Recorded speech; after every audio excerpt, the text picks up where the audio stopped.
Test 1, 2.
Are we ready to go?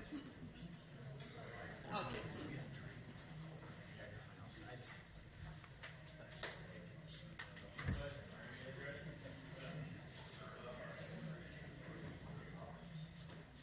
Good evening, everybody. Welcome to the candidate forum tonight. My name is Rick Gallos. I am the chair of the Legislative Committee for the Chamber of Commerce. Erin Cribble is here. She's going to be assisting us with timekeeping tonight. And yes, our goal this evening is to give the voters a chance to see the candidates. Here's some questions that we have prepared for them. And hopefully you can learn a little more so you're well educated for voting next month. Tonight's program we have been put together by the Chamber, and we, the Legislative Committee, has put together some good questions, I think, for the candidates. They're not easy questions, which we're not trying to stump anybody, but we want to pick their brain and see what kind of answers they give us. That's the goal. So we will proceed here shortly. We'll go through some rules here so you kind of know what the agenda is for the evening. Of course, we will move this along as quickly as we can. Each candidate will be asked the same questions, and they will have 2 minutes to answer each question. The questions have, like I said, have been prepared by the Wells County Chamber of Commerce Legislative Committee. There will be no questions or dialogue occurring between the candidates or the audience tonight. We ask the candidates that you do not debate with each other. Just simply ask or answer the questions, and hopefully we'll have no mudslinging or any of that kind of monkey business. If there is, we got people coming in to take care of that.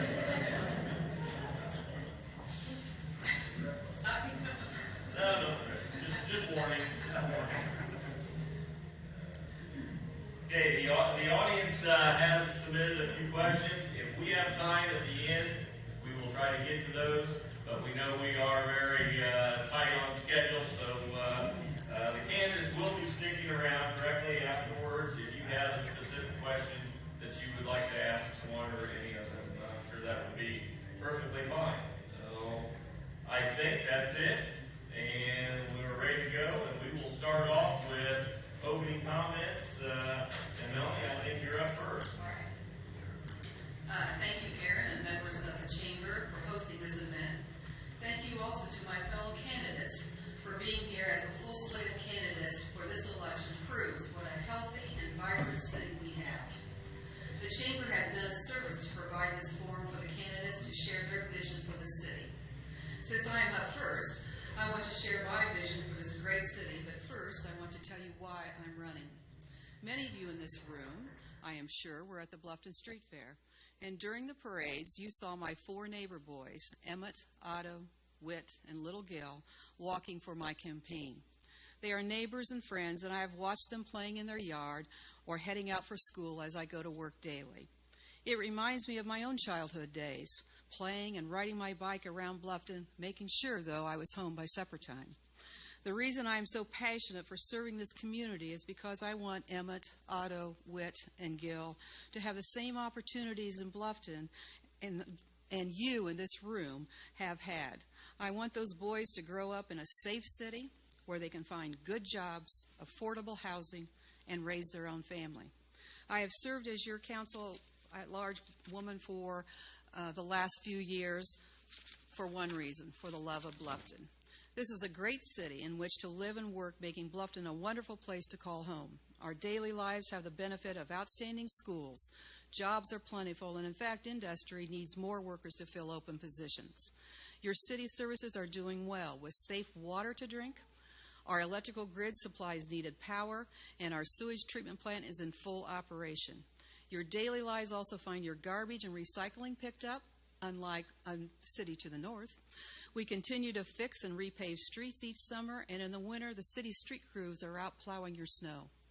As Bluffton and Wells County continue to grow, the city has positioned itself to assist that growth in industry and market rate housing development. We have laid the foundation for improvements for both water and sewer. We continue with advancements on quality of life with trails and downtown revitalization, all the while continuing to equip the police and fire departments in order for us to remain a safe, family-friendly community. Thank you. Good evening. My name is Rick Elwell, and I'm grateful to be on the stage with you here tonight. I'd like to take just a minute to share a little bit of my background and my heart so that maybe you'll see why I'm seeking this position for council at large. My wife Patty and I moved to Bluffton in 1989. We have 3 kids. We have 2 adult children who now bought houses and live here in Bluffton, and we have a 13-year-old at home. I have a degree from Vincennes University in electronics engineering technology. We've worked here for many years too. Patty spent 24 years at the News Banner, and for the past 15 years, I've co-owned and operated my own Bluffton-based business, Stylus Technologies. We attend Life Community Church, where I currently serve as part-time staff technical director, where I lead and coordinate 18 volunteers to serve on the technical teams there. I've also served as a director on the Bluffton Street Fair Board for many years. You could say that serving is a core belief of mine. This position on the council is a seat of service. The seat is also a position of leadership. You can see this election is as much about leadership as it is about experience. My leadership experience goes back many years. When we first started Stylus Technologies, we started from scratch. We didn't have investors. We didn't have hardly any capital to operate from. Every job that we were awarded was the next job that paid our checks. When you wake up every day and realize that you're responsible for putting enough money in the bank to pay the payroll on Friday, you get a unique outlook on things. It was tough. We made some mistakes, but we learned from those mistakes, and today we've grown to a staff of 8 employees.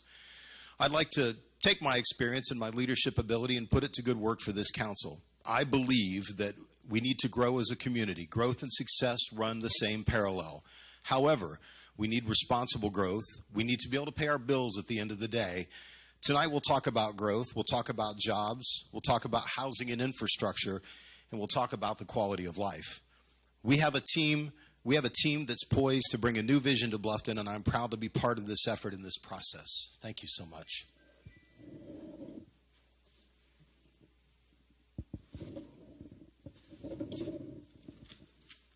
Hi, I'm Tom Gibson, and I'm running for City Council District 1. I thank you for coming. Thanks for the Chamber Forum and having the opportunity to get us all together. My main motivation for running is to continue to serve the citizens of Bluffton as I have for the past 48 years. I feel I bring a unique perspective to the District 1 seat. Having served as a teacher and a principal for 43 years in the Bluffton-Harrison School District, I have had the privilege of watching young people grow into adults and becoming leaders of the community. I have also had the privilege of being part of the Northern Wells part of this community. I graduated from Lancaster Central. My son graduated from Norwell High School. My mother taught at Rock Creek and Lancaster, and I even carried a petition in favor of the construction of the new Lancaster Elementary School. As I've talked to voters throughout District 1, I sense a divide between the Lancaster Township and the Harrison Township part of Bluffton.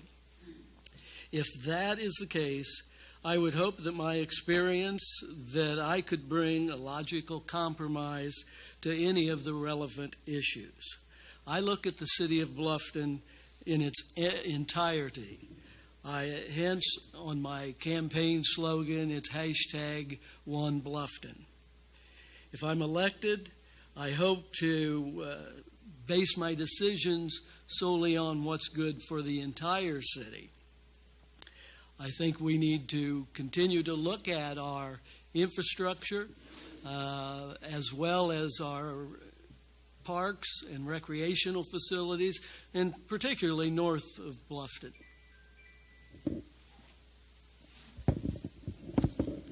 Thank you, Chamber, for hosting this event and for all of you attending.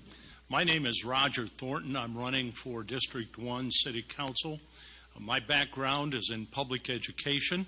My wife Marge is here. We have 3 sons.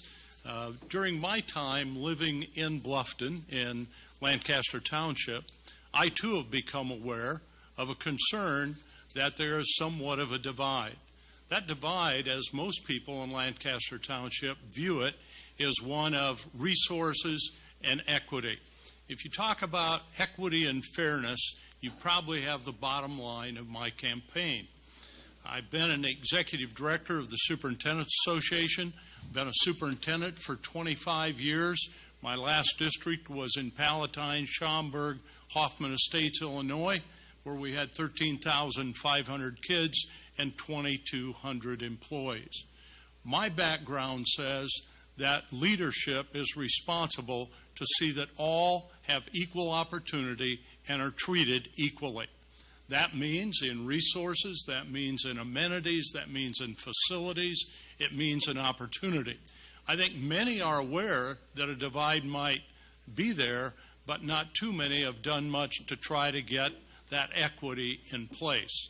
I've spent the last year working diligently towards Lancaster Park and proud of the efforts we've made.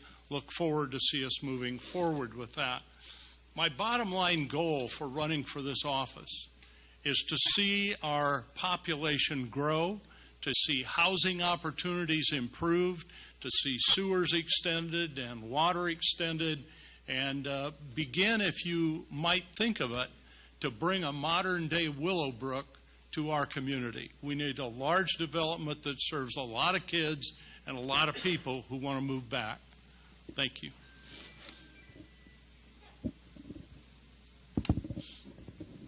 Good evening. My name is Josh Hunt. I'm running for Bluffton City Council District 2. I'd like to thank my wife, Stacy, and my 3 teenagers for being a part of this process. It's been very interesting to watch them see the process, ask questions, and grow in their understanding of what this community is about. I'd like to thank the Chamber for hosting the event. I'd like to thank Zach over here in the corner for encouraging me consistently. You know, this wasn't the first time he asked for me to be up here, so I appreciate that. Appreciate you getting me out of my comfort zone. I would like to publicly thank friends that donated to our campaign. It's very humbling for people to give outside of their family to move this city forward. A bachelor's in business and a concentration in accounting. Been the general manager at Craigville Appliance for 15 years, family-owned and operated business.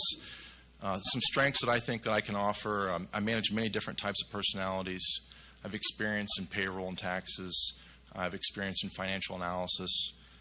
I operate a team that works in a measured environment. We set goals. So we start with the finish line, and then we figure out how to engineer the journey.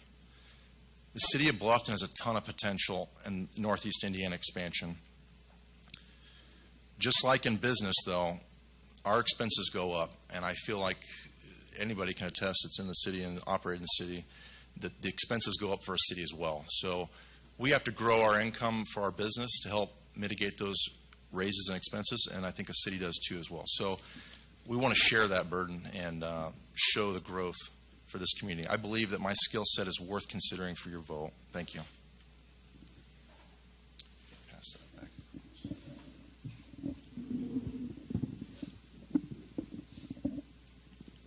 Yes, you can hear me. Can you hear me? My name is Nancy Morrissey Lights, and I am running for City Council in District 2. I have been married to Larry Lights for 25 years. I have a marketing degree with the emphasis in retailing. I owned my own business. I worked in our family shoe store.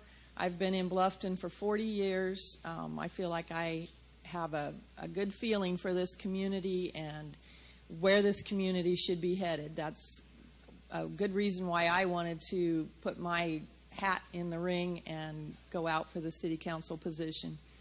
I want to stay engaged and active in my community. I want to keep Bluffton a safe and a welcoming place for families.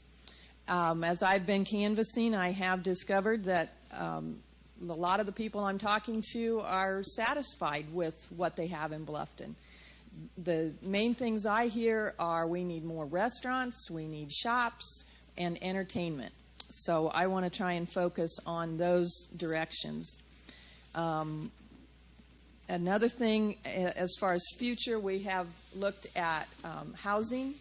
Workforce housing is a term that you'll hear put out there. People that are here and working need affordable housing, and it goes hand in hand. There's lots of jobs, but there's nowhere to live, so we need the housing, then they'll be here for the jobs.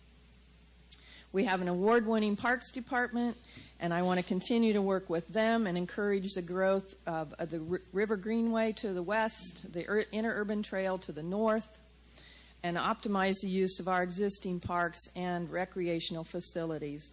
I want to keep working with the arts center here. It's growing. The ballet, the theater, the music scene is all very strong and growing. So I think we need to focus on building the city that we want to see. If we're happy here, people will want to come here and visit also.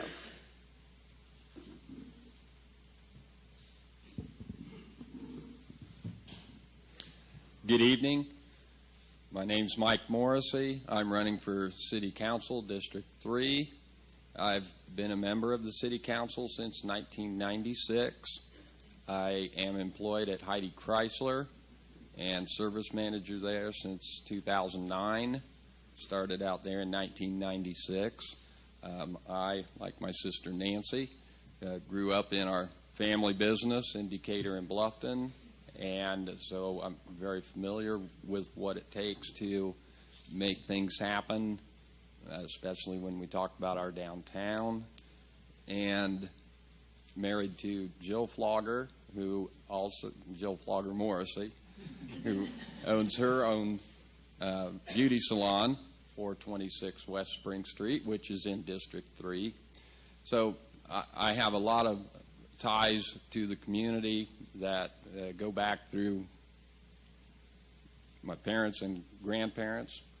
One of the things that I've been proud of in my term on the City Council is the ability to listen to concerns as they're brought to a City Council meeting or our attention in whatever form. And that's a key element. We have to hear concerns and then act on those concerns, not just to be reactive. We need to have plans in place for growth and the well-being and safety of our community. So if elected, that's what I plan to do, and hope to have a good turnout on November 5th. Thank you very much.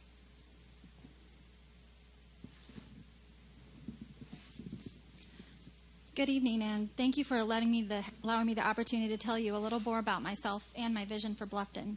I am Janellis Johnzak. I am running to represent District 3 of Bluffton as your City Councilwoman. I am a lifelong Wells County resident living just outside the city during my childhood. My husband and I moved to the city when we married and have resided in Bluffton for the almost past 15 years. We have raised our children in this community and will continue to raise our 3 children here.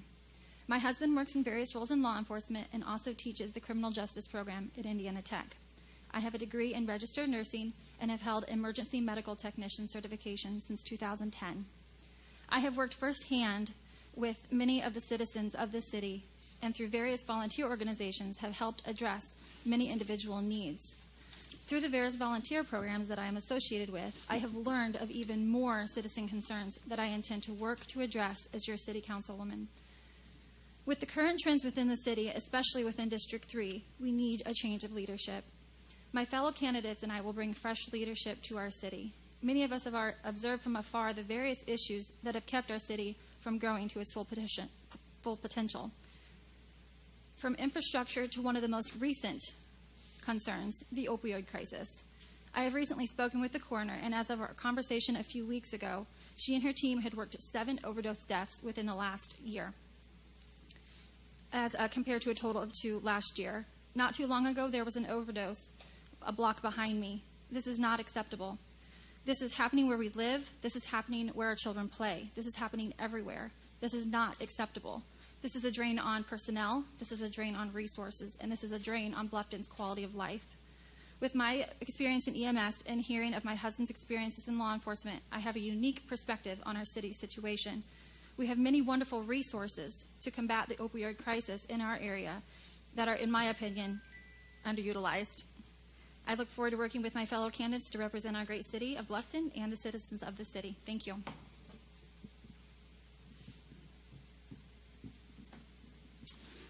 What a great crowd. Thanks for coming tonight. Usually I'm behind the camera and behind the mic as Wells County Voice. We are an owner of Wells County Voice. We typically live stream these forums. But tonight, somehow, I'm here in the spotlight. So yes, my name is Scott Mentzer, a.k.a. or typically known as Dale's husband, the Wells County Voice guy, or maybe you've heard me do nearly 1,000 baseball, football, basketball, volleyball, softball, wrestling, tennis. I even did a live play-by-play of the Derby, or the diaper derby, in one of the Bluffton street fairs. The Wells County Voice is a labor of love. It does not pay the bills. I'm an electrical engineering graduate from Tri-State University. Immediately after graduating from Tri-State, I went to work in Huntington, Indiana at Wabash Magnetics. Within 15 years, I was vice president of engineering. Along the way, I earned my master's of business administration from the University of St. Francis. I then took a job in Bern as the director of engineering and operations for a $25 million business unit. In 2005, I joined 2 other entrepreneurs. We bought selected assets of a bankrupt manufacturing company. My wife and I pushed all of our assets in on this. We bet on ourselves. It is this leadership that has driven me to the Vice President of Sales and Operations as a part owner of a manufacturing company. We've steadily grown, double-digit growth since 2005. I want to bring that leadership to Bluffton. I want to bring that growth to Bluffton. Growth demands leadership. Leadership demands accountability. Leadership demands people doing something that makes a consequential impact on our environment and our community.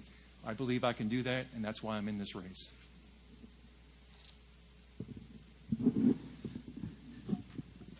I'm Jim Fellowbaum, and I want to thank all of you for being here this evening, and particularly the city employees that came out to meet with us. I am the candidate who does not consider himself a politician. I've always thought of myself as a city servant, and that service started when I was a young man and was the chairman of the Downtown Retailers Association. Then I was appointed to the Alcoholic Beverage Board by a Republican mayor, Carl Goodwin. Education-wise, I have a degree in accounting. I hold a internationally recognized designation in the field of risk management. I completed a study in safety. all of which are helpful things when you deal with the business of the city of Bluffton. I have set some goals for myself, and those include continuing the upgrade of infrastructure that we have started in the sewage collection system and the water filtration and distribution systems. I will emphasize the program for improvement of sidewalks, but not only in the residential districts, but also work with Bluffton now and see how we can begin to improve the sidewalks in downtown Bluffton. Here is one that may surprise you, but I hope that we can begin to address the need for us to have a 4-lane highway to Bluffton. We are the only county contiguous to Allen County that does not have a 4-way highway, and if you go out in the industrial park at certain times of the day, you will see why I think we need that when the truck traffic that is out there. Okay, thank you very much for your opening statements. We will proceed here to question 1, and Rick, you will be up first. I will Yippee. start with your statement and then follow up with the question for you. Fair enough. 100% of our unbudgeted seated dollars, current and remaining, have been committed to existing utility upgrades for projects. Moving forward, what is your plan to fund quality of place and economic development projects with little seated funds available? Okay, well, that's a good question. There's been a transition in the way that funding works. Seeded has been with us for a long time. We've experienced some growth and development in that. There's some other avenues. There's talk of opportunity zones if we meet the requirements. The federal government has lined out certain prerequisites you must meet to form an opportunity zone. I know that's one of the options that we've talked about on the table. Also, additional TIF funds as a possibility. Of course, TIF is kind of the replacement for seeded, but I think that there's room there to move on that as well. The Adams Street project is one that's been funded by that, and I think there's some others that are on the table. I think that some additional funding from the federal government in the form of these opportunity zone and TIF projects might be something that we could do to address that. That's it. Same question? Well, again, I would concur. The TIF districts and the opportunity zones are one way to fund it. I think there's also grants available, and I know that there's been talk of maybe needing a grant writer for the city to look for monies that are out there. I think you can look at public and private partnerships as a way to fund some of those programs. You can always look at the different income tax structures to see if they can also be helpful in funding projects. And obviously, a big one that we don't like to talk about is rate increases.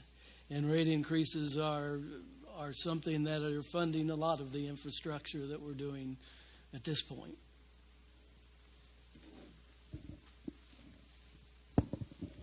Thank you for the question. I want to begin by a realistic look at where we are with our utilities. Probably not known to all is the fact that our water department, our water fund, will owe $1.6 million to the electric fund before we collect $1 from the bond issue we're issuing. Our sewer department owes about $860,000 to the electric department. I think we've got to begin by taking a realistic look and saying, what should the rates be? Because if we're paying that much extra in electric, not everyone who uses a lot of electric uses a lot of water or generates a lot of sewage. So I'm a big believer that we take a hard look at that. We get some experts to take a look with us. I am applauding John Wicker's theme, progress through partnerships. Tom mentioned it. I want to emphasize it. We've had some experience in the last year of attempting to go that direction. I want to tell you that that potential remains. When you find an amenity that people want, the dollars come to join the tax dollars. Not a big fan of raising rates or taxes, but I am a big fan of saying, here's what the cost's going to be. Let's be upfront with it, and let's be direct with it. And if a rate has to be increased, let's talk about why. Let's do it in a timely fashion, but we ought not to be borrowing money to pay back borrowed money for operations. That's not the way to run a system, and I hope we get away from that very, very soon.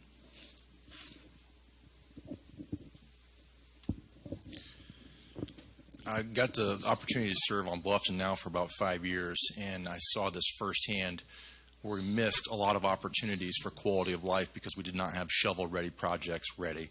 I watched communities all throughout Northeast Indiana utilize funds from Indianapolis that was put out there for quality of life. Fort Wayne is just, they're taking a lot of that money because they're way ahead of us, and they have a lot more resources. So I think, A, you have to have the shovel-ready project ready to go. But I think this community has demonstrated when it has a good shovel-ready project ready to go that, just like Roger said, the money will come. If people like the project and they believe in the project, the funds will come. They'll come publicly, they'll come privately, they'll become from corporations. I think people sometimes are afraid to ask, but when someone says, you know what, I like that idea, and they see the ball roll a couple times, you'd be surprised what will happen as a result of that. So I really think that shovel-ready projects is the first place to start.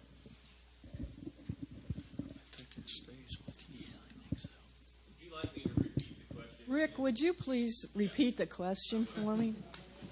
100% of our unbudgeted CEDAT dollars currently remaining have been committed to existing utility upgrades for projects. Moving forward, what are your plans to fund quality of place and economic development projects with little CEDAT funds available?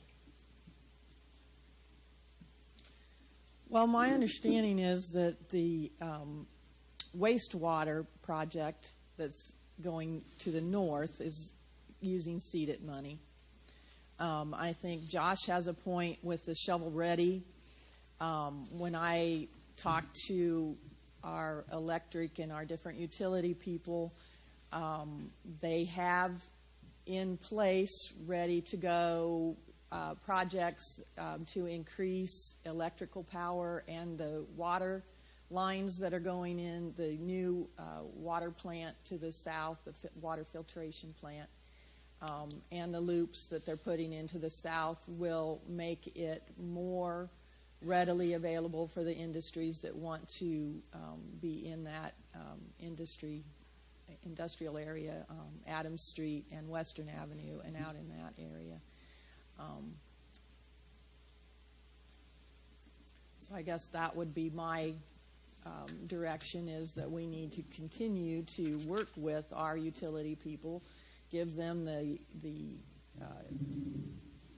equipment that they need to get their plants going, and their electrical and the water and the sewage is all going to come together. Those things are currently in process. Just because we don't necessarily see it happening right now, that doesn't mean that they're not working on it and that it's not getting done. Thank you.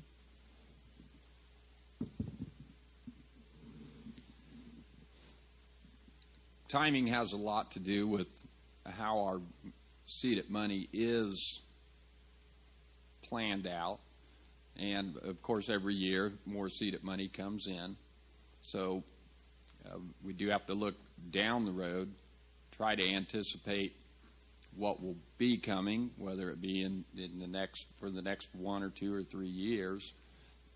That is planned out, but as funds become available, we look at the next round of projects and move forward from there. TIP district, the first and only one that we have is the Industrial Park West, Adams Street corridor out there. That has worked out well. So, as mentioned, there are other avenues that we can get funding. The city is solvent and has been judicious in the way we plan out what will be needed in the years to come. So, yeah, I think we have the means to continue the same kind of growth as we go forward.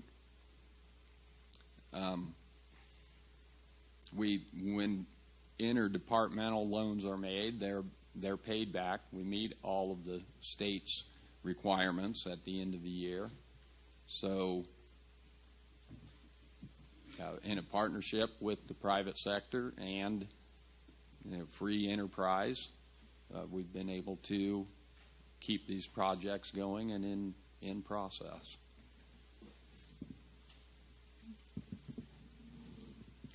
To be completely honest, before I started all of this, I was not very familiar with TIF and seeded at all. So I've done a lot of research within the last several months.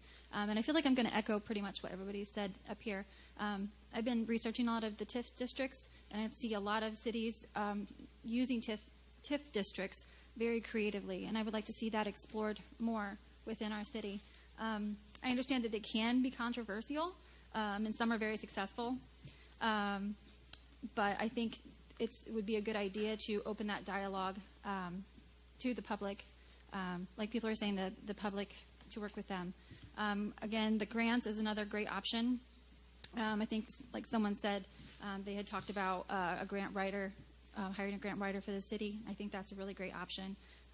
But we do have options. There's a lot out there. I don't know how much are being explored, but I see a lot of cities using the TIF in very creative ways to grow their city, and I think that's something that needs to be explored more.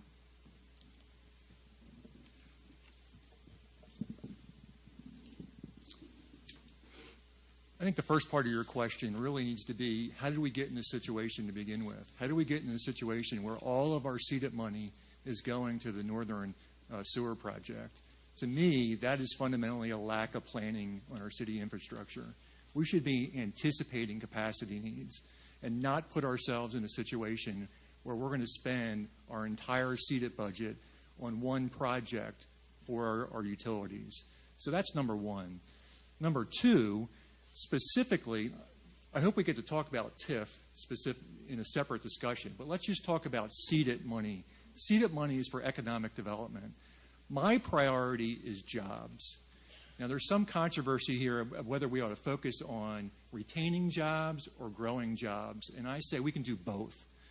First, let's recognize that 3,000 people leave Wells County to go work elsewhere.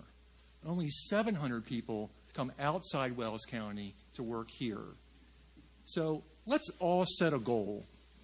Let's all set a goal that in our next term that we decrease the number of people having to leave our county and increase the number of people having to come to our county. If we can do that by 10%, either way, we generate 370 net jobs. In terms of seeded money, there's lots of ways we can spend seeded money. But I would offer this to you. For less than $5,000, we can put someone through an operator CNC programming class through Ivy Tech. That normally will raise the wages of that employee to over almost $25 an hour. It will give an added skill set to an employer in town in need. That will raise the standard of living for that person. It will increase the productivity of our job base, and it will allow a retention of jobs, and it will show future employees that we intend to grow jobs.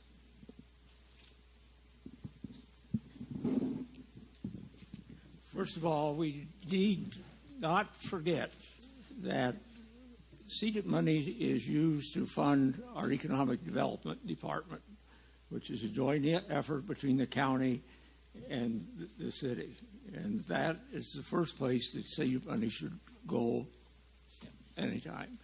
I'd like to address the implication that was said that we did something wrong when one utility borrowed from another utility. That is a common practice throughout the state of Indiana. It is one that's approved by the State board of accounts, and that money will be returned to the electric department.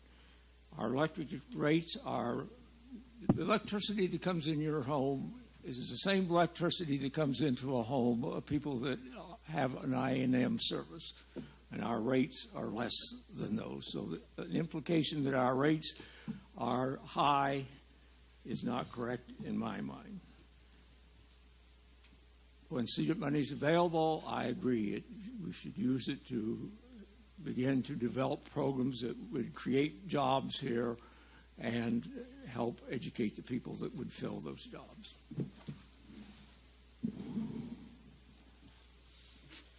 Come back to me then. Presently, CEDA funds are at $2.9 million. Of that, 2.2 is designated for the Dustbin Road Sewer Project. That's not all of CEDA dollars. We still pay the chamber their annual percentage. We still budget for other services. We leave $100,000 there. We still have a budget for downtown revitalization in our 2-to-1 program. There's still $100,000 for that. There is demolition of buildings that we've added in there because we've had to have a building inspector and we've had to do some demolition, so we've set aside dollars to do that. Interurban trail, we've set up, there's $200,000 there for trail use yet. So using all of the CEDA dollars based upon one Dustbin Road project is not quite accurate because we did not use all of them. And then remember, in 2020, CEDA money will be deposited again from the county. So it's a fund that continues to come in. We were good stewards to build it in order so that we could do a big project of an upgrade of a sewer line without having to do a bond issue or borrow from it and pay off another bond issue, because we knew we had the water filtration plant also coming up to do. So you don't want to stretch your bond abilities out too far.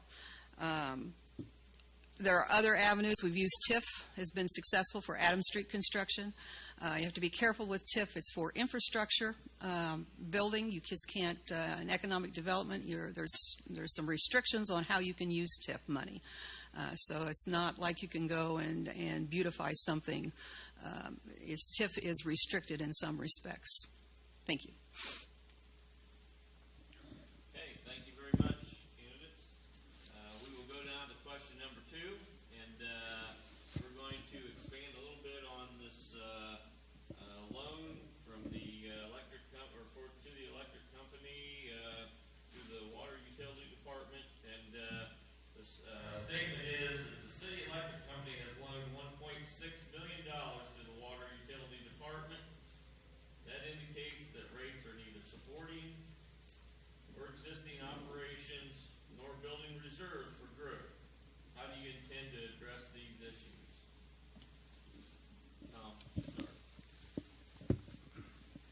I'll have to be real honest. I have no idea. I am not on city council. I do not work with the city budgets. I do understand school budgets to a certain degree, but I do think that the loaning process is a common process throughout. It's through it. You borrow from one fund to another fund, but I don't see any reason that we have any worry, because I don't see that we're in a situation where we aren't solvent as a corporation. So, but I am pretty ignorant when it comes to budgets and how they work in the city. I've taught school finance and school facility planning numerous times. There's a great connection between school operations and city operations in terms of taxes and so on. I concur. There's nothing legally wrong with borrowing money, though I question the length of time we're taking to pay back the sewer loan to the electric department. Far too long, in my opinion. I also want to indicate I don't believe that the electric rates are too high. I think if we're accruing money there to get ready for a new substation, if a station goes out and we've got to replace it, I have no problem with the reserves being there. My point is that we seem to have shied away from addressing increasing the rates. Some would suggest and have suggested that might be because an election was coming. I want to say it very clearly, that's not my belief. It is why I say in point 4 of putting vision into practice that I think we need to do a better job of getting experts here to address the council and the mayor to say, here is what's coming long term, what are your dreams, visions, what do you want to be able to do, and then get ready to do that. I think that setting rates, whether it be tax rates, as in a school superintendent for 25 years, I understand there can be some pushback on that, and some of it gets a little heavy. But one of the things that we have to do is teach better, I think, to share with our citizens, here's what's coming, here's why, let's get together on this vision and what we're going to do. And I think that's going to bring a more timely arrival of sewer increases or water increases or whatever. Again, great job in the electric department. I'm glad we're accruing some money. I hope that it's all paid back by the time we need it.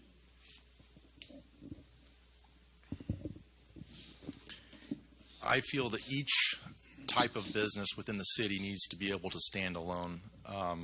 My parents have multiple businesses. Sometimes money shifts. That's normal. It's normal practice. You make it work. But long term, each silo needs to be able to stand alone on its own. All the more reason to grow. You either share your expenses with a smaller amount of people or you grow and you get more customers. That's what helps on the income side. So I think, just like I talked about earlier, you got to be able to set goals for each department, short, intermediate, and long-term goals. If you know you have a medium expense or a large expense coming, you need to be ready for it. You know, the water department, that's 50-year-old structure that we replaced, and we had to borrow for it. So I got to believe that we would have known that we had to work on that previously. So I really think a lot of planning needs to be involved. And it's not going to be perfect. You know, we set out plans every year and we adjust. So if you lay out the numbers, look at it, if the rates need to increase, they need to increase. I'm not afraid to say it. The money's either there or it's not. So if you're afraid to increase rates where you need to, then you shouldn't sit at this table.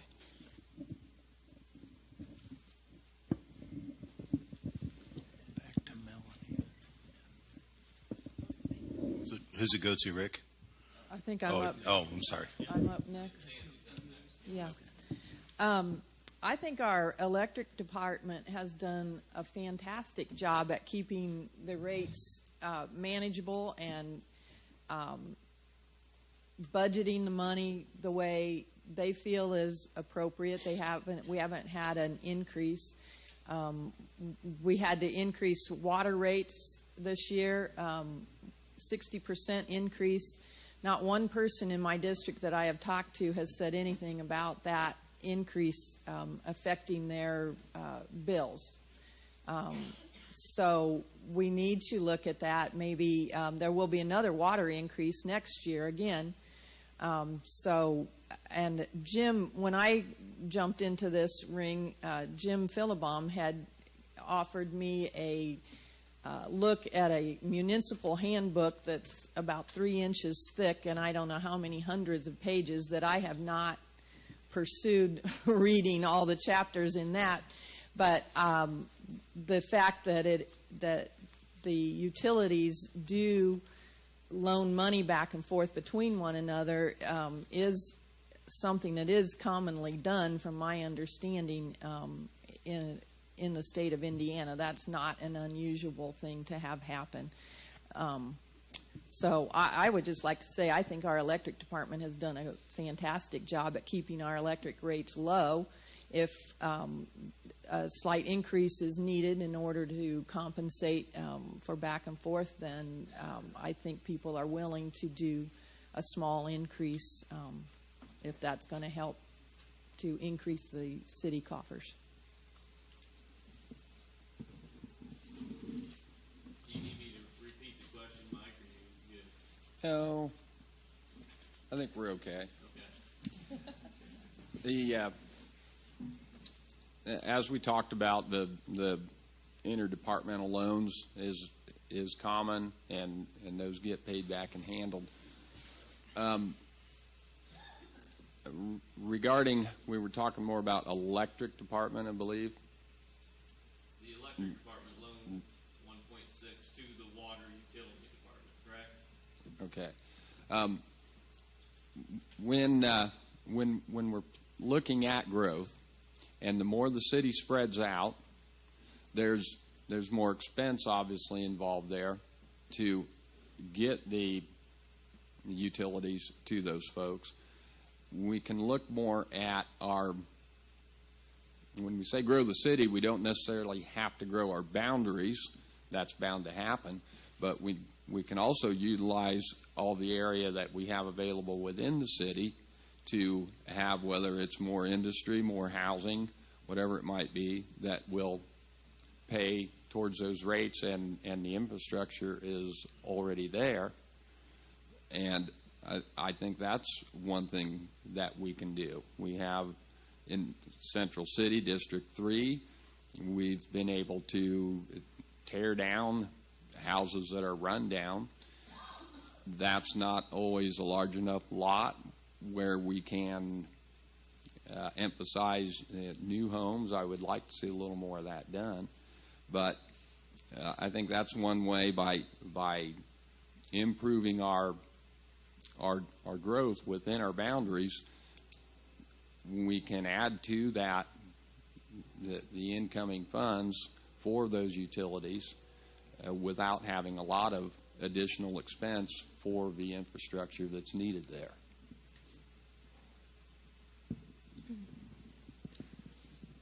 I have to agree. The electric department has done a fantastic job.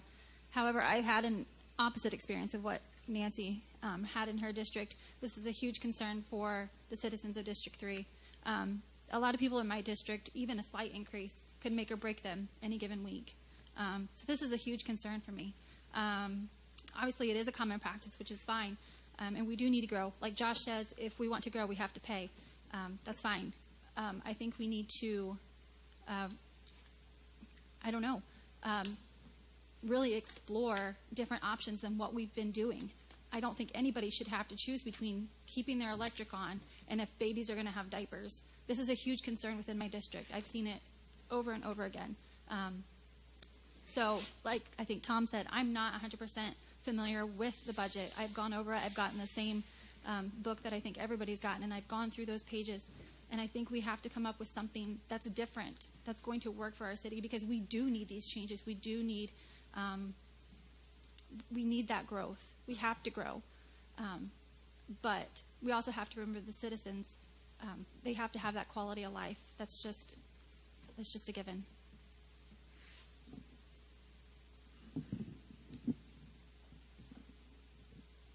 The city runs 3 businesses: water, sewer, and electric. As a business owner, those 3 businesses have the cash flow. And the fact that we're borrowing money from one another, I don't think is acceptable. It may be legal. You may be able to do it, but I don't think it's proper. And right now, citizens are facing a 60% increase in water. That's not acceptable either. I can't go to my customers in the next year and say I'm raising my prices 60%.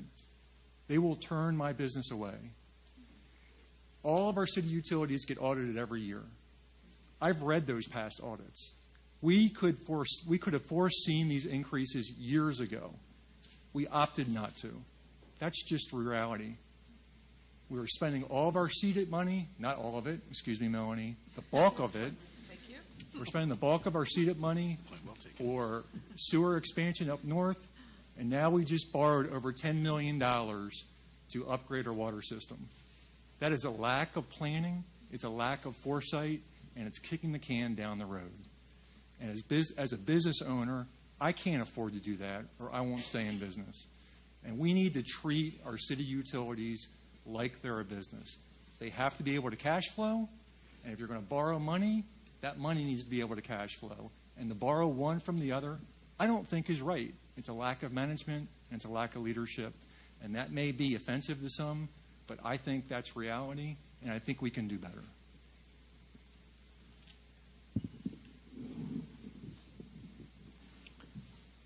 In my opinion, I think we have an excellent public utility network. And there's comments been made about the money that was loaned from the electric department to the water department. And again, that is an acceptable practice in municipal utility management. We are looking at what we need to do to upgrade the substations, and that money will soon be back in the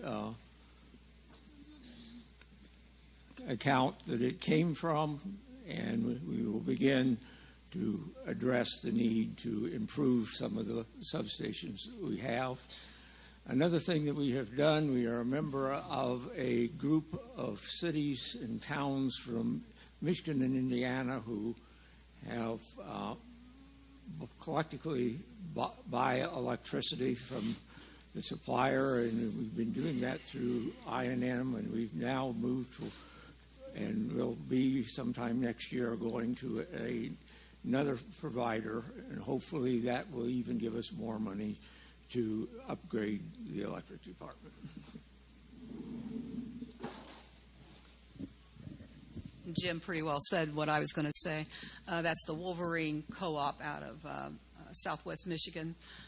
We will join 7 other cities, 6 are from Indiana, on that co-op to help stabilize your electric rates.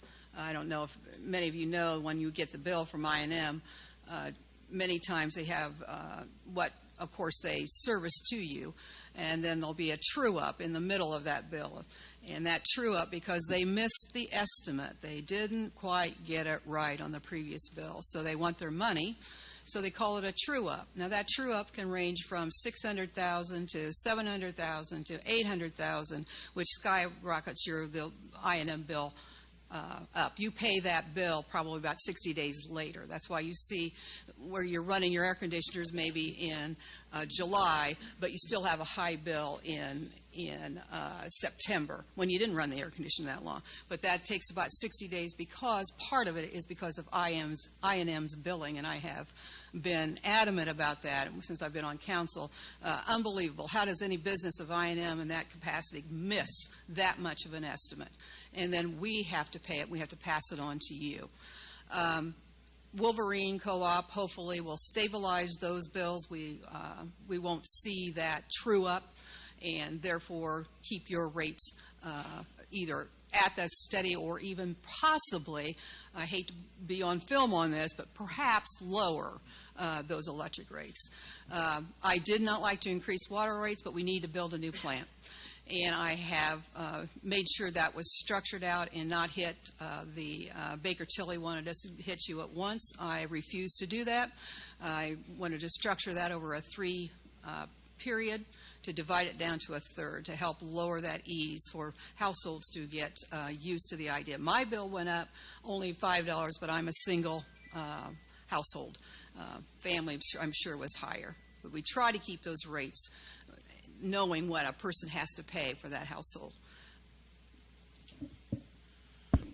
Yeah, so here's the thing. I think the electric rates really weren't in question here. It was the loan from the electric to the water. You know, it's interesting. In my business that we run, we do a lot with technology, high technology, and we install a lot of commercial grade, latest tech stuff. And I always tell my guys, I said, you know, here's the thing. If you get out in the field, because we're working with new stuff that comes out of the box all the time, and sometimes it works well, and we all know technology. Sometimes it doesn't work well. I said, if you spend more than 10 minutes, call somebody. Call the manufacturer, get an engineer on the phone, bring an expert in. So where I'm going with this, the meeting that they had, the council meeting, to talk about the water rates and the bond issue, and I believe the rep from Baker Tilly was there, and I was a little taken back by how he started his presentation, because what he said was, he said, look, I know we have this water plant upgrade over here, this $15 million. And he goes, well, let's just table that for a second, and let's look at where you are right now. I believe the point he made, if he didn't say it verbatim, was you really need to raise rates tonight because you're not taking in enough to compensate for what you're spending. I believe those were his words, and he gave some numbers. We didn't have, sitting out in the audience, we didn't have the exact number sheet that the council did, but I was shocked because I made notes. I was like, what? Really? I learned a long time ago that you get smart people around you when you don't know everything. That's just how you make good business. I can't pretend to know everything about the workings of the council or what the rates have done, but I do know what the Baker-Tilly expert said. He said you should have been incrementally raising rates 12 years ago. Those were his words. So maybe the practice of loaning from one department to another is legal and acceptable, and I get that. I'm in business. Sometimes you need to move money around to get things done. I am concerned, however, the fact that we had to have that discussion before we even got to the water plant upgrade that told us we were kind of a little more trouble than we thought we were. Thank you.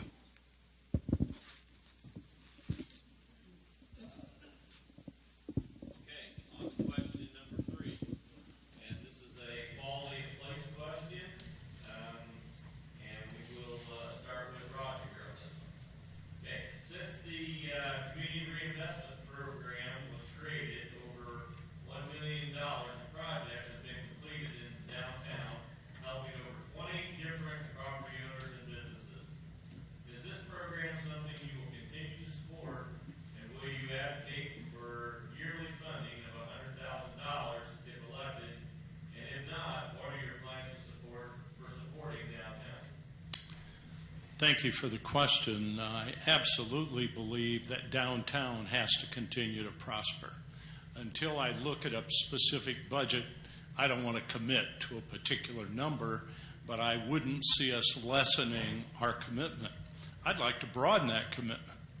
I think that throughout the city of Bluffton, there needs to be equity in how monies are spent. I obviously am referring to the park and parks throughout the city. We tend to forget that the proposal that we put forth had soccer fields in it, be the first soccer fields in Bluffton for kids to play on, had playground, had picnic area, had pickleball courts, had so much. I think in the paying for those, we need to understand, again, and I don't want to put this on John's back, but I applaud him for it, progress through partnerships. This isn't something we have to do alone.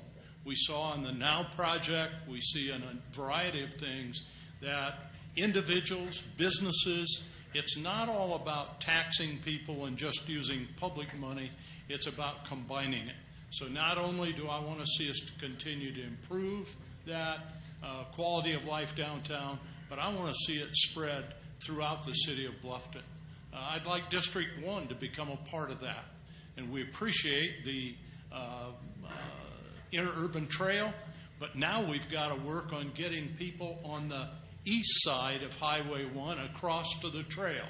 And we've begun working with some city folks, state representative, state senator, to get that done. So I'd like to see those amenities available to all. And certainly, let's continue what we're doing well.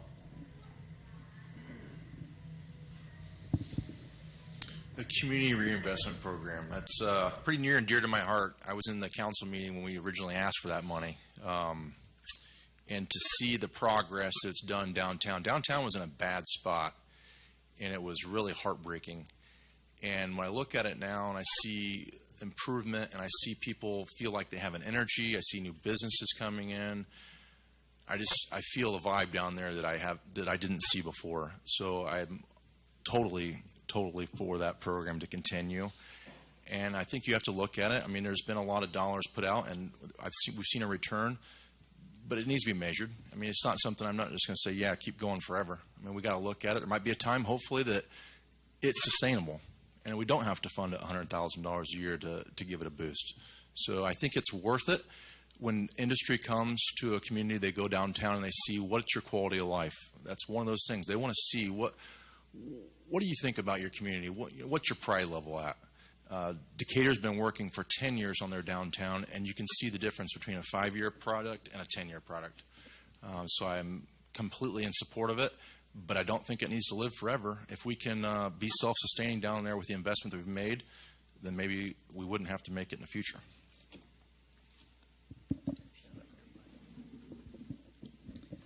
Yes, I think it's been a good program, too. That $100,000, I believe in the very beginning there maybe weren't enough guidelines on how that $100,000 should be invested for the different businesses. But that's been rectified, and I think it looks like it's been put to good use. I know the Plaza project is not Mike Jr. All by himself. There were a lot of people that worked on that and worked hard to get that to fruition, and it's beautiful. There are businesses downtown. Things are turning around. I think we also need to think about all the small businesses that are in Bluffton. They're not all downtown. There is a lot of the frontage, the storefronts downtown are filling up, which is great. I'm all about small business. That's where I've been my whole life. There maybe are a few that are not as desirable as others. Store hours and taking up space on the ground floor if you're not going to be open is not necessarily a good way to have the businesses down there. So maybe if we can look at trying to rectify that situation too. But I think quality of life in Bluffton, for the most part, is really very good. I would like to see us continue with that, the Bluffton Now. I think they're doing a great job downtown, and I'm in support of that. Thank you.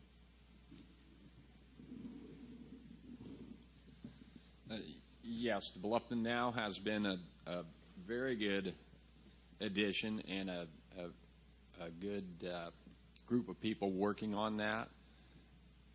As mentioned, industry looks at your downtown. The monies that the city puts into that is seeded money. That's a good use of that fund. So I would like to see that continue. And Josh used a good word with at some point maybe sustain itself. You might remember 25 years ago or so, Bluffton went through a revitalization phase, and that was good. Probably needed to have some ongoing plan to work off of that to keep it going. Now, retail economy in the downtowns, a lot of that is driven by competition. And that's where we've seen a decline from the mom and pop locally owned retail establishments, but that's coming back in a different form, and offices, professional, so forth. So it is nice to see that coming to fruition with still a lot yet to do. The guidelines that were put in place as we learned in working with Bluffton Now, that's been good so that we can benefit that small business owner and help them improve their facility, the outside, the facades, and make it more appealing, more eye appeal, and that can only be good in the long run.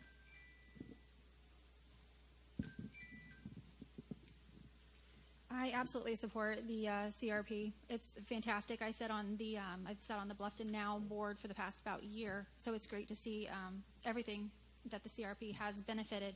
I recently sat down with a few downtown small business owners and heard their concerns and heard how things were going with them, and they would love to see the downtown grow more. So I'm absolutely in favor of the CRP project, and I think, as somebody said, maybe even expanding that.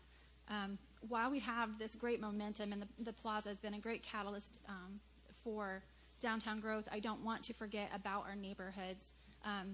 With the plaza project coming to an end, what's our next big project? What can we use that CRP for?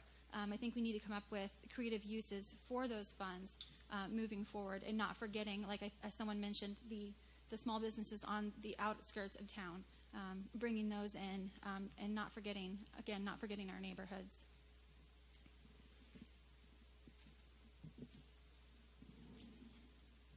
I'll go out on a limb. Not only do I think we should continue funding CRP at least $100,000, I think we should expand it. I mean, what we are asking these businesses to do to move downtown is to take a risk. Businesses are moving north at a rapid pace, and that's good. I want our businesses to grow north. But we are asking businesses to move downtown in an area that may not be as attractive as it might look uptown. And in order to incentivize them, I think the CRP is an appropriate measure. It is progress through partnership, which is what John is promoting. And I think that's appropriate. I think it's helpful. And I think we should embrace it. Look at the Plaza celebration. There were a lot of people who were not as positive about the Plaza. But I'll tell you what, when they went down to that celebration, when they saw that ribbon cutting, when they saw food trucks on the court, there were a lot of opinions changed. And I think we should embrace that, we should expand that, and we should not be afraid to be more forward-seeking. We can build something better. I've been to Decatur. You go down to Decatur, I'll tell you a quick story. My wife and I went down to Decatur with her brother. We went and we had dinner at a great barbecue place. After we had barbecue, there was entertainment downtown. We stopped by, we had ice cream. And you know what we saw when we were downtown Decatur? About 12 people from Bluffton. CRP can bring those people back to our downtown. It's $100,000 when we have budgets that are well in the $20 million range when we look at all of our budgets together. It is a prize, and we should embrace it.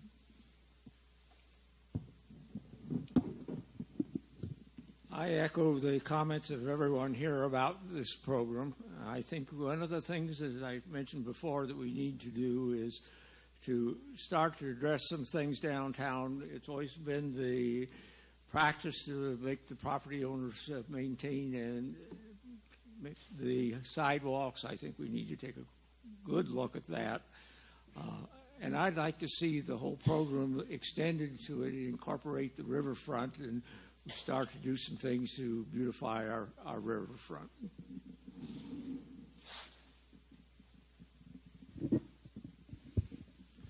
I echo everything that is said here. I'm a full supporter of the CRP program. In fact, I helped get that going. In fact, a couple of times Mike Jr. came back and says, well, you know, I got a couple of businesses here that we already used the $100,000, and I said, well, who are they? And I said, well, these need to be done. So I've authorized even more funding in those years in order to get those businesses up and running. Buildings needed to be repaired. That's what the CRP needed and started to do. The lighting, everything. It's not only just the plaza. I also authorized us to give the seed money for engineering costs for the plaza that they did not have Bluffton House, so I authorized that. So I'm full supporter. I agree with Josh. Hopefully someday it'll be sustainable by itself, but until then, as I've noted, we've still set aside CETA funding of $100,000 to keep this program going. So I know that you're anxious to hear the mayor candidates, so I'll keep my response brief. I agree. It's a great program. I think that we do need to check and balance it and just make sure that it is still a relevant program as we move forward. But right now, I think it absolutely is. And if elected, along with the other council, I would certainly authorize use of the monies for that. I can't say enough about what it's done. The plaza's fantastic. The businesses that are popping up now. Have you been to American Salvage Company? Holy cow, that's cool. And it is. And, you know, I mean, that's American Pickers stuff right there. You could see that on some cable channel somewhere. But these things wouldn't happen if we didn't continue this mindset moving forward. But the point that we get to when it looks like it's just not effective anymore, let's redirect and do something else. Thank you. I, too, would concur with what many have said about the plaza and the redevelopment monies.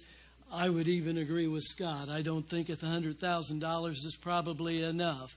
I've lived in this community 48 years, and I remember the time when we thought it was neat to put that siding up, and then we had Parlor City Trophy take it down. It's a cycle. But one of the things I couldn't help but notice when we had the plaza opening that I just really enjoyed looking at the ribbon cutting ceremony, and those were citizens of this community. They weren't Republicans or Democrats. They were citizens of this community that got something done. And that's what it's really about. I think we have a lot of opportunity to also look at what the tourism study, and I don't know if we're going to have questions on that, they talked about farmers markets and things like that could generate people coming to Bluffton, people coming downtown, having a permanent setting. So I think it's had a wonderful opportunity. I think it's done great things, and I think it has a lot of other things that it could do. Okay, thank you, candidates. It is 8:11, and Aaron told me that if we were done by 8:10, she'd have snacks for us, so we messed up on that one. Oh, baby. So that is the last question, and you guys can move down to your seats, and we will ask the mayor candidate to come up now. Thank you. Thank you. I'm stuck, Roger. I'm stuck on a leg. Thanks.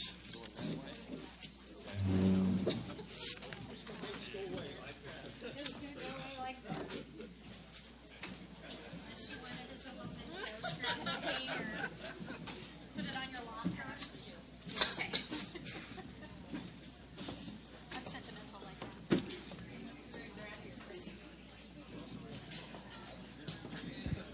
One more time for everybody. Okay, so do you want to flip a coin or do you want to go by last name? I don't care. I'm sorry. Or do you want to? I don't have a coin, so who takes first question? Is what you... Yeah. So we'll begin with opening statements. So do you want to go by last name out the order? Or do you want to? I will give it to John. Okay. All right. John, then I'm going to have you.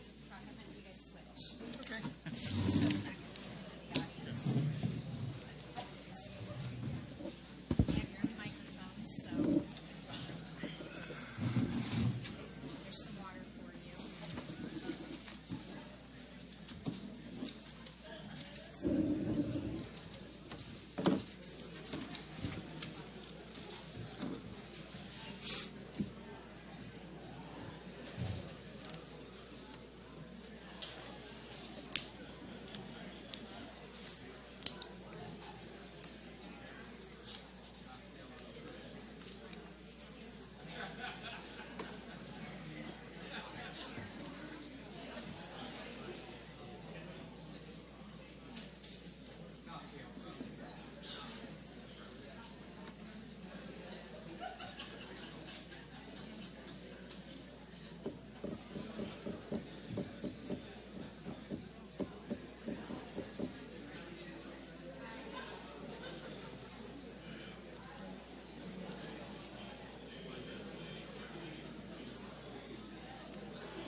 Okay. Okay.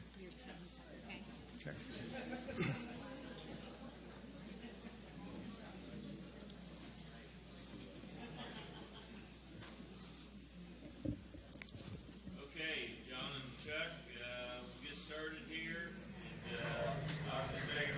flag. You guys understand that? Yes. Okay. All right, we will start with opening statements. John, you will start? Yes, thank you. Appreciate the opportunity to come before this group. I would like to ask Mike Crasham to do one thing.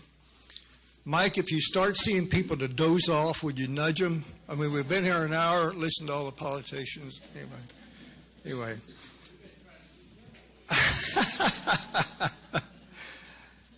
Well, the mayor of the city of Bluffton is really charged with the oversight of heavily regulated monopolies. I want to repeat that.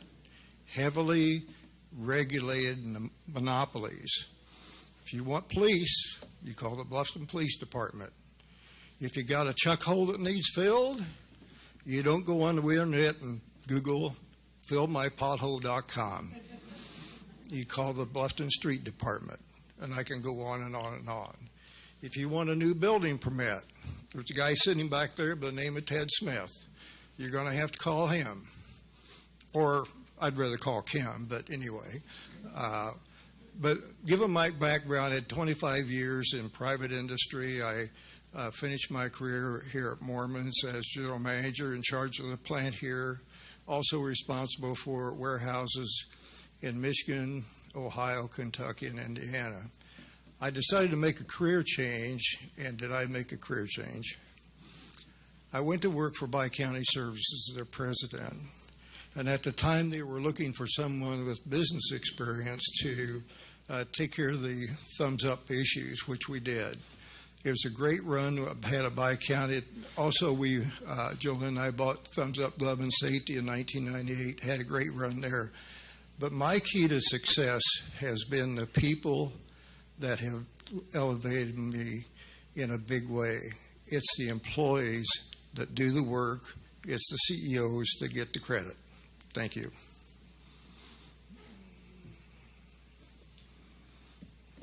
Good evening, everyone. Thank you all for coming tonight. I appreciate this opportunity. My beautiful wife, Tammy, and I have lived on Main Street for over 35 years. We raised our daughter here. All three of us graduated from Bluffton High School. Tammy and I have made a very good living working just down the street from where we live. She at the hospital, I at the Bluffton News Banner and Rim Chisel Ford. Our very large front porch, which we often use, oversees the city and its main artery. To say we feel connected to the city and its people is an understatement. Between Tammy and I, we have led or been a part of no less than 13 local organizations over the years. Public service is in our heart and in our soul. We are asking you for the chance to lead and grow our Parlor City over the next 4 years. And if elected, community enhancement would be my focus for the next 4 years. Raising quality of life through parks and recreation, elevating our creative arts presence, and modernizing our local traffic flow, I feel is the right path to our growth. And I've told dozens, probably hundreds of people this, but I truly feel like this path that I'm on now has been led by my Lord and Savior. I truly believe God has led me to this point. So, thank you. Thank you, candidates. We will move on to the questions now. We have some very open-ended questions. We have some specific questions. So hopefully we don't stump you too much and we can get some good responses out of you.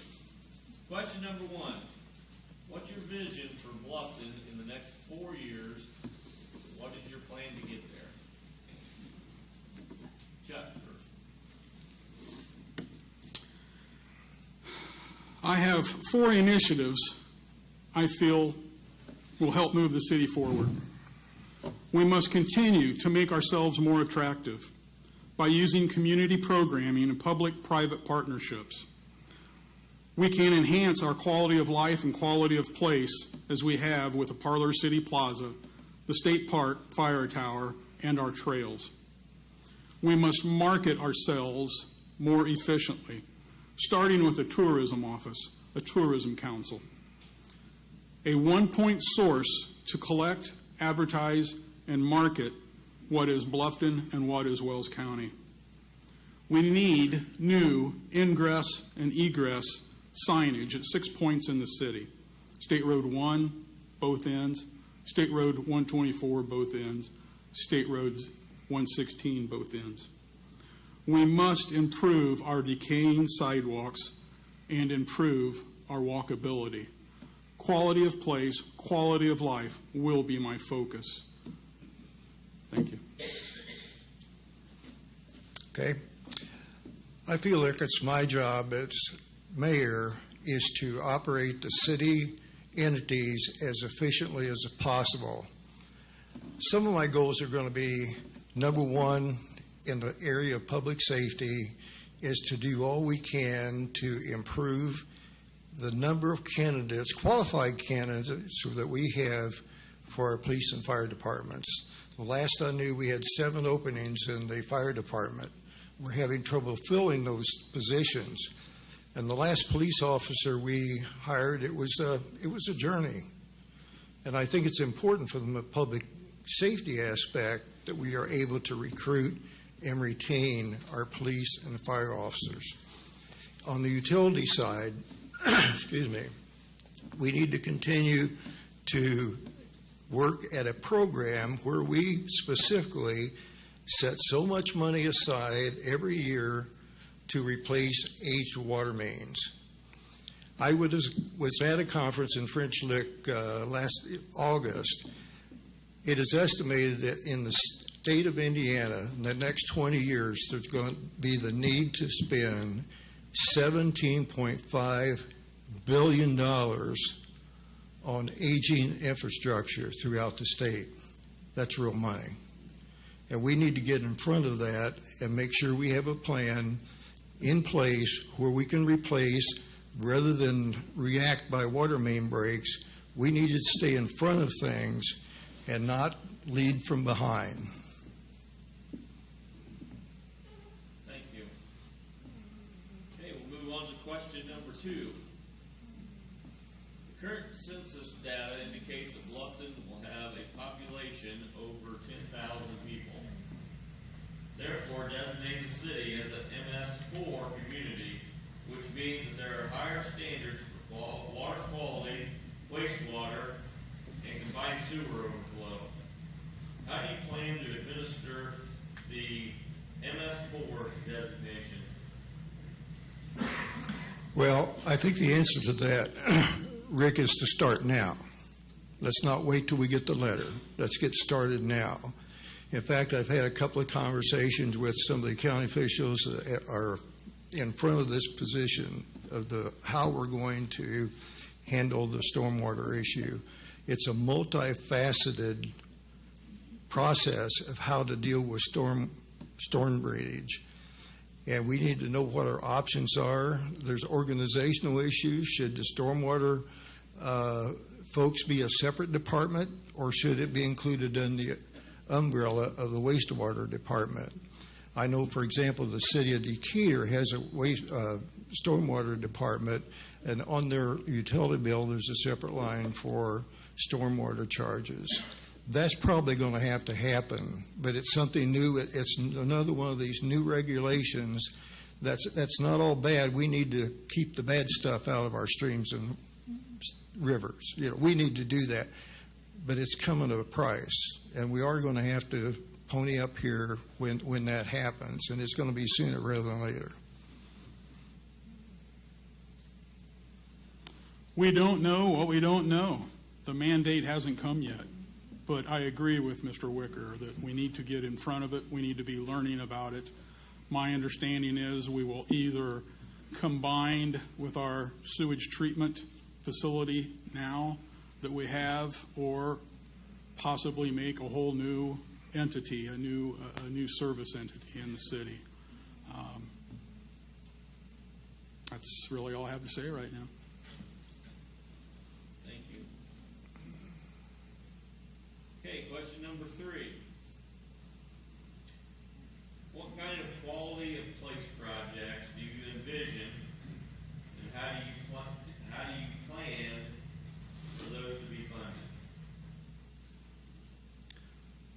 My priority right now would be the interurban trail extension. We've started our trails group, which is incorporated now, soon to be a 501c3. We've got some extensions that we're working on. We're also working on some riverfront public access sites here locally. I think both those are major.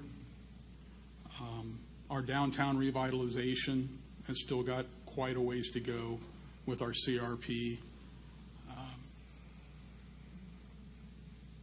I think those are the major points right now.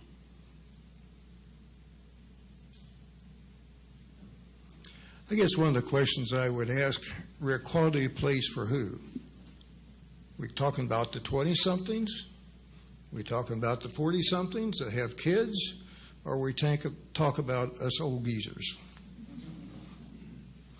But to your question, we need to be looking at all the folks in our up and down our spectrum for the quality of place efforts. We have to form partnerships for that to happen. We have to work together.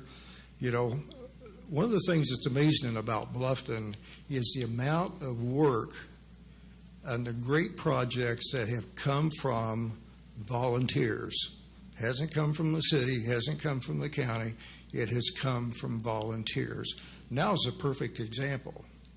I was thinking the other day, Mark Miller and I, when we were in Rotary, co-chaired the project for Kehoe Park. And every time I sit there, I remember all the stuff that we went through, the agony, the price just kept going up and up and up. And I'll never forget, Pam will remember, when we put the canopy on the stage, it was hotter than blue blazes, and I'll never forget that. But what a great thing that has been for the city of Bluffton. But again, it was a volunteer effort from the Bluffton Rotary Club. And those are the kinds of things and partnerships that make things happen in communities. And that's true throughout the United States. It's a small town group that gets together and they get things done. And I've been proud to be part of several of these projects, and it's very rewarding. Thank you. Hey, I will reemphasize that if anybody in the audience has a question, you can submit that to Chad still back here. You can still submit that back here if you need to, or would like to. Okay, we'll move on to question number 4, and this is a repeat question from what we asked the council. Since the CRP program was created, over $1 million in projects have been completed in the downtown, helping over 20 different property owners and businesses. Is this program something you will continue to support, and will you advocate the funding of $100,000 plus minus if elected, and if not, what are your plans for supporting downtown? Right. Okay, Rick, I support the CRP program. I think it's been a great program. Again, it shows what partnerships can do. 2 organizations getting together. The Now Group was administering the money, but the city was putting in the money. It was not a giveaway program. It was matching funds. Not only did the city have skin in the game, so did the owners of the property. And that's a great partnership. And I would love to see that continue. I too, I totally endorse the 100,000. I would want to expand that also. There's so many things that need to be done in our community. Sidewalks, just many things. We've talked about actually having a downtown TIF program that we've looked at. John sat in on some of that too. We didn't go up that road yet, but we needed something to maybe replenish the CRP money, and we were looking there. But that's still a viable option. We're still looking at it. But without a doubt, the CRP program has been tremendous. And here again, as John says, it takes volunteers. I know Mike Downey and I, sitting back there, have worked days and days on certain projects as far as peeling plaster off of walls, putting park benches together and moving them around. Just many things like that that we need to expand upon. Maybe even faith-based help in town advanced would be appropriate too. So yes, absolutely, we need to expand and utilize our CRP.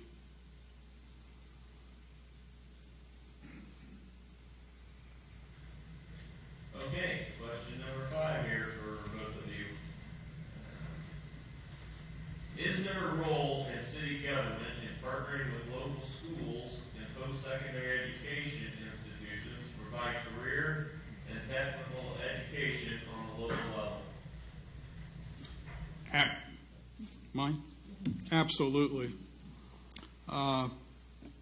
I have worked on many projects the last few years with our Economic Development Office, Chad and Diane, and also our Chamber of Commerce office, Aaron and Sarah. These people are driven to improve our city, our towns, and our county.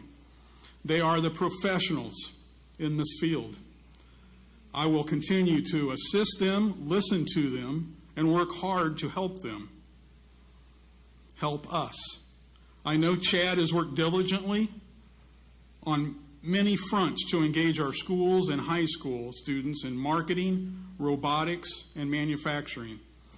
I totally encourage and endorse this work, and I have helped where I can. We have escorted, chaperoned numerous kids, Bluffton kids, to different sites in Fort Wayne, Indiana Tech, some of the entrepreneurial places, the Atrium downtown in Fort Wayne. So absolutely, there's places for that, and I think we're doing that. I feel it's important for classes to come here. By the time somebody drives to Fort Wayne, drives back, they've shot 2 hours. That 2 hours could be spent in a classroom or learning to weld or whatever it is. I want to go back and just re-emphasize there's some people sitting in this room, and they know who they are, that have volunteered their time to begin pushing for more activity in the vocational area. And we are going to see some results because they're a driven bunch of people. And we will continue to work on getting vocational and post-secondary subjects into our town. Janelle hit on something a while ago. As Jolene and I have walked neighborhoods, we have a lot of people in Bluffton, unfortunately, that are just having a hard time making ends meet. Now, one way they can get out of that situation is educating, making themselves more valuable in the workplace. I sat in on a session down at French Lick called Affordable Utilities.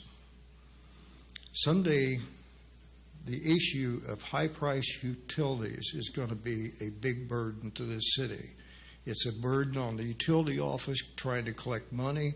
It puts a burden on people like Alan back there, who's been involved with disconnecting customers. That's stressful. And we need to work, again, in partnerships to help people, because these utility bills are not going to get smaller, folks. It costs more to run them. And so we need to get people to have better job skills for better paying jobs.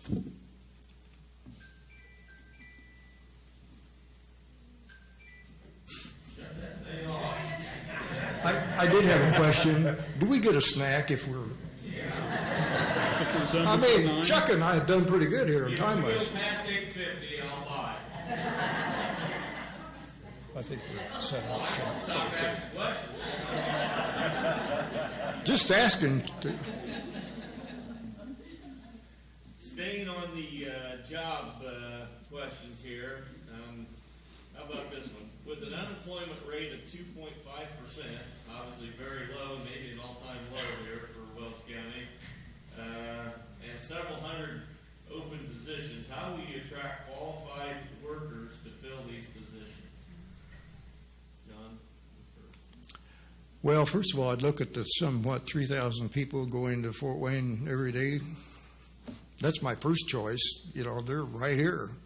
You know, so part of the burden, Rick, lays on the employers too.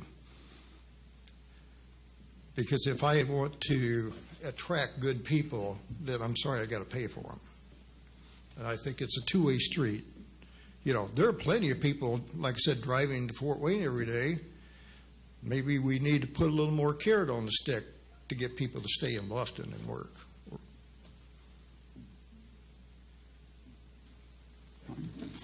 I'm going to read 3 findings from the housing study, and this will be pertinent. The workforce shortage is impacted by worker perception of family opportunities and quality of life issues. There does not appear to be a market driver locally that has or will generate growth in the Wells County market. That's finding 10 and finding 11. Finding 12 is the community's strengths and assets do not appear to be obvious to the prospective new resident and or worker. Quality of life factors also not obvious to many local residents. Here again, I go back to what I've been beating on the drum for a year now is quality of life, quality of place. We must market ourselves better than we do. We must have signage better than we do so that when people are coming into town, they actually know where they're coming into and where they're leaving from. What entities are here in this town to assist them to participate in. And here again, I'm going back to the tourism office. We need a one-spot shop to do our electronic communication, our gathering of information, our calendars, so that people don't have to search and it will be readily available. Thank you. Okay, we have, I think one final question here. This is one that was submitted from the audience and actually one that we talked about at our meeting when we met to discuss questions. And it's this. Our citizens have designated locations to drop off unwanted medicine, but not an unwanted baby. Can the candidates please explain their position on Indiana's safe haven law, and would you support financing the installation of a safe haven baby box on city property, provide training to city personnel and handling and response, and provide public information to crisis mothers in the community? Absolutely. I would support that. I would find money no matter how hard it was to have that installed in our department. That's a no-brainer in my eyes. Can you repeat the question again, though? I got caught up in that. Yeah. And it just basically said, our citizens have designated locations to drop off unwanted medicine, but not unwanted babies. And can you explain your position on this Indiana Safe Haven law? I don't even know what that is, but Well, I do. I think most people do. would you support financing for the installation of a safe haven baby box on city property? Yes. Maybe even where that Yes, would be at. absolutely. And if I still got time, I'd like to expand upon that because I am a member of the Wells County Solid Waste Commission. Just recently, we do collect sharps. We do collect unused meds. We had, I'm going to be a little wrong, but somewhere between 15 and 18 full 55-gallon blue drums that we just had to go through here recently that were turned in meds, turned in sharps, which is just an overwhelmingly good project for us to be doing. I'm just happy to be a part of that.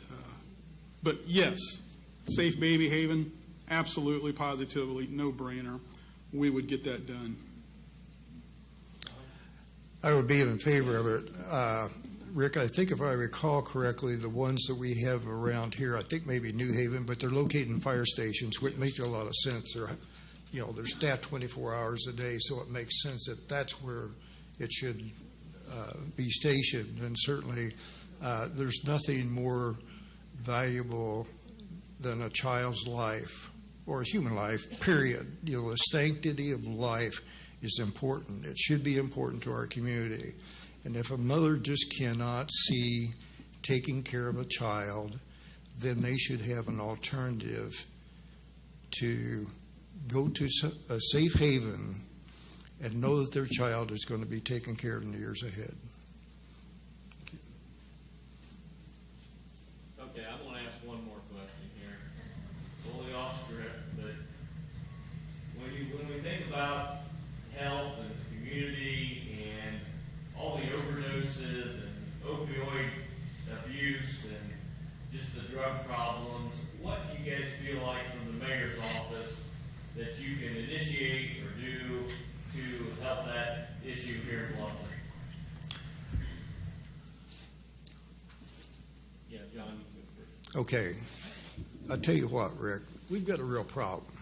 The problem is there's no consensus in the community on which direction we should head. We've got the prosecutor's office. They're charged with arresting people.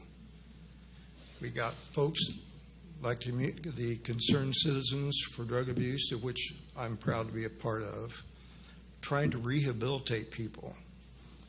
The faith-based programs have had a lot of success, as well as others. But somewhere there needs to be some point at which there's agreement. Either we're going to prosecute people or we're going to try to rehab them. We're trying to do both now, and it's not working.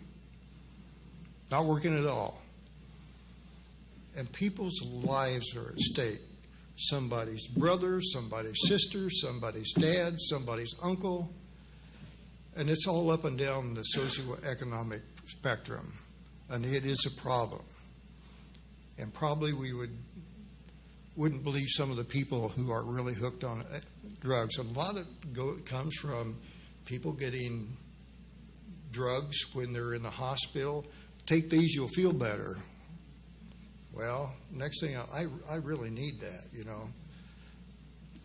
The prescription runs out. Well, I know a guy. I can get more painkillers, so it's down the road. So it's a multifaceted problem, and it's not an easy problem, and it's not an inexpensive problem to take care of.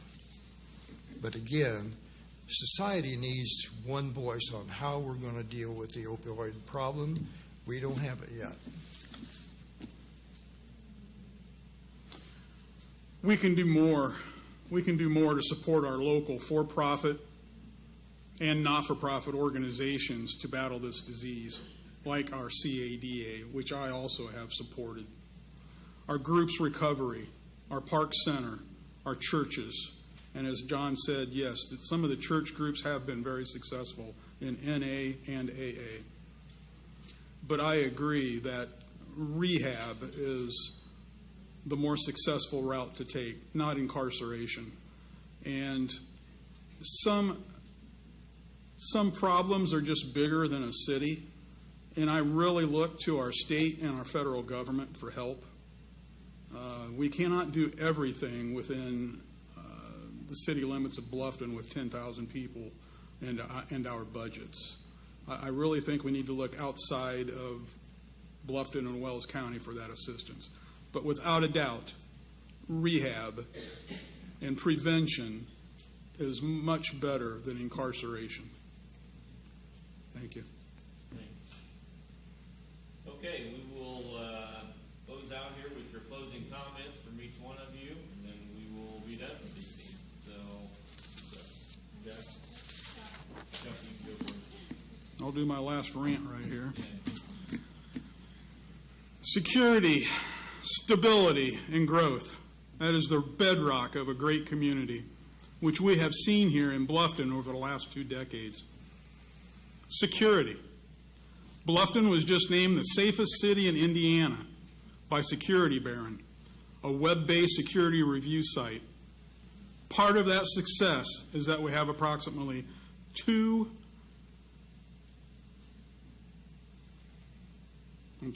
2 police officers for every 1,000 residents. Stability. Bluffton has one of the lowest property tax rates in our area. Our water, electric, and sewage rates are of the lowest in the area. They are envious of other cities. Growth. Just this year, we see major expansions at 2020 Molded Plastics and Parlor City Warehouse. Each of those are 200,000 square foot expansions. In August, Metaldyne, American Axle, announced it is investing $75 million in our Bluffton facility. We can see it all over town. The new Parlor City Plaza, the new building for Bluffton Animal Clinic, and the major overhaul of Washington Park. But we still must step up our game. We have major work that needs to be completed. The new North Collector Sewer Line, the new water filtration facility, and the new North Water Tower. Here again, I've outlined my 4 initiatives I feel will help move the city forward. Most of those are quality of place and quality of life. Thank you.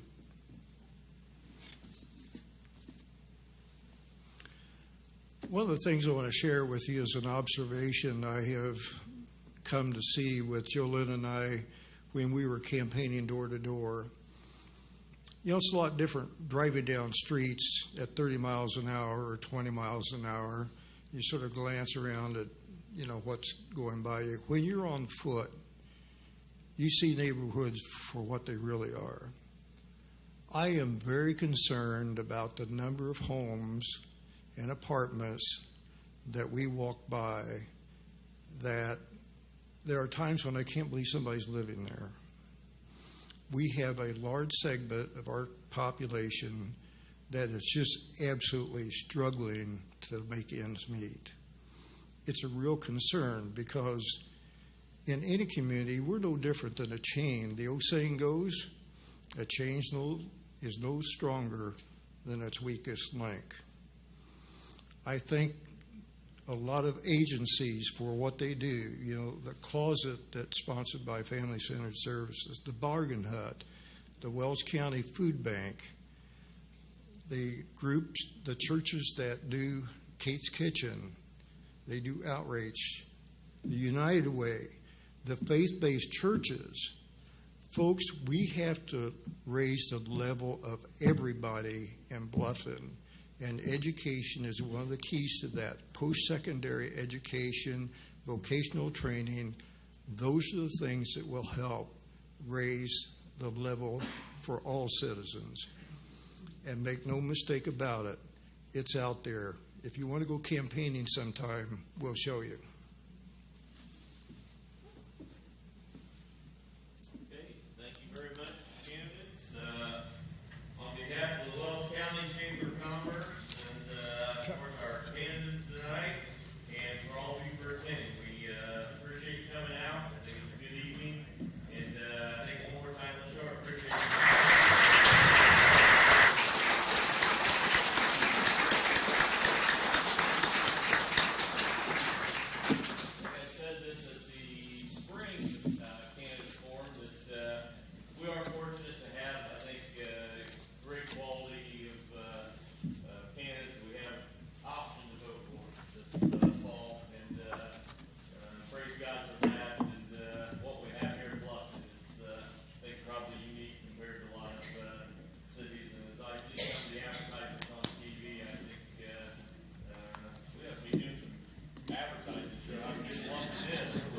At least they're silver, right? Thank you guys, thank you council representatives, and all. Hope everybody gets out and votes on, what is it, November the 5th. 5th, okay. Thank you.